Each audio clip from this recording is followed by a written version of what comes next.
Welcome top news today. House Minority Leader Nancy Pelosi DCalif. Pablo Martinez MonsivaisAP. In June, after House Democrats lost a hotly contested special election in Atlanta, they insisted that control of the chamber was within the reach in 2018. But the stars had to align just right. Since then, Democrats think the stars have done just that. House Republicans are retiring from key districts. The federal courts are ruling in Democrats' favor on redistricting cases that could reshape key swing state maps, and polls consistently show Americans favor a nameless Democrat over a nameless Republican. Plus, the mere fact that Donald Trump is president, not to mention historically unpopular at this point in his tenure, could help more Democrats get elected this fall. House Democrats' campaign arm now says they're targeting some 90 Republican seats in November's midterm elections. Democrats need to net 24 seats to take back control of the House. Taking 90 seats may be overly optimistic, but Democrats have been cheering a week's worth of news that could set them up for a shot at taking back control of the House for the first time in nearly a decade. Here's what has them excited. Top Republicans are retiring one of the richest members of Congress. One of the most powerful Republicans on foreign affairs. One of the most politically ambitious Republican lawmakers. Those are just 3 of nearly 30 House Republicans who have decided to retire. It's more retirements than any time in the past decade. A number of the lawmakers leaving, as the Post's Mike DeBonis outlines, a committee chairman, raising the question of why decide to leave at the height of your power. Some of these departures could make potentially significantly easier for Democrats. Rep. Darrell DCalif is one of the richest members in Congress and could have spent unlimited money on a re-election campaign in an increasingly liberal San Diego area district.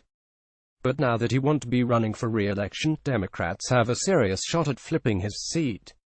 Same with retiring House Foreign Affairs Committee Chairman Edward R.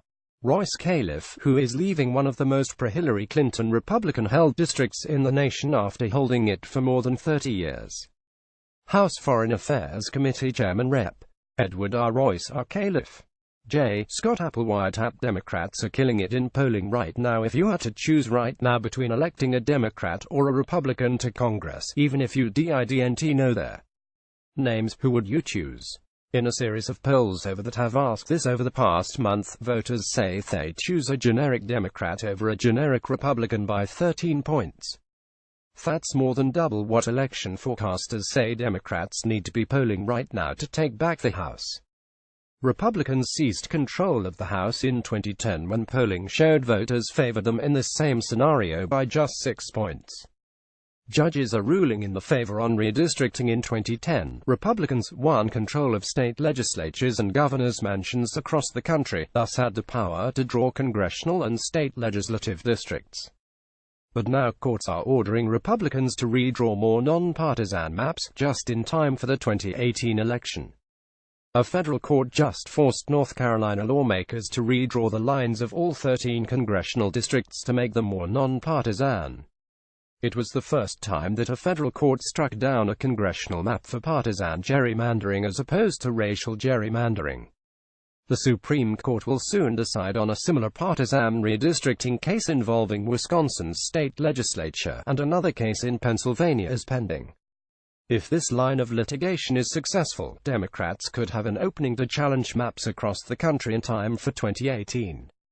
Republicans control Washington. This is a simple fact, but it shouldn't be overlooked with how it plays into voters' decisions this November. Because Republicans control so much of government, they have less places to shift blame if what comes out of Washington is unpopular. So far, Republicans' only major legislative accomplishment, a tax plan, is unpopular. 52% of Americans disapprove, according to a new Quinnipiac poll. Republicans are pretty sure they're on the right side of things. See Walmart raising its starting hourly wage from $9 to $11 and giving credit to savings it expects from the new corporate tax plan. Republicans couldn't manage to repeal Obamacare last year, but they did undo a key part of it via the tax bill and by executive order.